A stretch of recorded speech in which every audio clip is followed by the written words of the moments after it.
নমস্কাৰ সকলোকে দুবৰী কিটচেনৰ ফালৰ পৰা আপোনালোক সকলোলৈকে শুভ দুপৰীয়া জনাইছোঁ। এয়া মই দুপৰীয়া ভাতৰ যোগাৰ কৰি আছোঁ। প্ৰথমতে ভাতখিনি সিজাই লওঁ, তাৰ মাজতে পটককৈ দেখুৱাই লৈছোঁ মোৰ বাৰু স্কিনটো অলপমান ভাল হৈছেনে। যিসকলে মোৰ ভিডিঅ' ৰেগুলাৰ চাই থাকে সেইসকলক সুধিছোঁ। ঘৰুৱাভাৱেহে ট্ৰিটমেণ্ট কৰি আছোঁ, ডক্তৰৰ লগত একো কনচাল্ট কৰা নাই। আৰু এয়া মই প্ৰথমতে চাউলখিনি সিজাই ল'বলৈ লৈছোঁ। আৰু মোৰ এই চচটো ধুনীয়া লাগিছেনে জনাবলৈ নাপাহৰিব দেই। এখন ঢাকনিও আছে লগত। আৰু এয়া মই চাউলখিনি দি লৈছোঁ।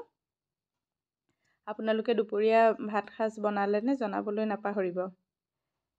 এয়া হৈ গ'ল আৰু অলপমান লৰাই দি এইখিনি এতিয়া ঢাকোন মাৰি থৈ দিম। আৰু চাউল সিজোৱাখিনিনো আপোনালোকক কি ক'ম, সকলোৱে জানেই। এইফালে আকৌ মাছৰ মাথা সৈতে আজি আঞ্জা বনাম। আৰু এয়া মাছৰ মাথাখিনি সেইফালে ভাজি লৈছোঁ। লগতে এখন কেৰাহীত অলপমান তেল দি পাঁচফোৰণ দি দিছোঁ। এয়া মই মিক্স চব্জি বনাম।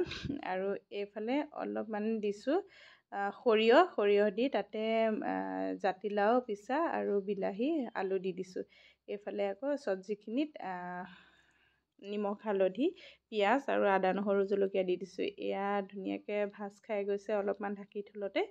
ইয়াতে এতিয়া পানী দি দিম আৰু সকলোবিলাক ভালদৰে দেখুৱাব পৰা নাই। এয়া পানী দি দিছিলোঁ। তাৰপিছত ধুনীয়াকৈ উতল আহিলত ইয়াতে মাছৰ মাথাখিনি দি দিম। এনেদৰে মাছৰ মাথা খাই আপোনালোকে ভাল পায়নে? মই কিন্তু খুব ভাল পাওঁ। আৰু এতিয়া লাষ্টত যেতিয়া আঞ্জাখিনি ধুনীয়াকৈ হৈ গৈছে ইয়াতে গোলনেমু চেপি দিছোঁ। গোলনেমুটো চেপি দি কেৰাহীখনত বেছি দেৰি থৈ নিদিওঁ, যিহেতু সেইখন লোহাৰৰ কেৰাহী হয়। এয়া মোৰ মাছৰ আঞ্জা হৈ গ'ল। লগতে মোৰ আজি দুপৰীয়া ভাত সাজ আপোনালোকলৈ আগবঢ়ালোঁ চাওকচোন। এয়া জাতিলাও সৈতে মাছৰ আঞ্জা, লগতে অলপমান লেবেৰা ভাজি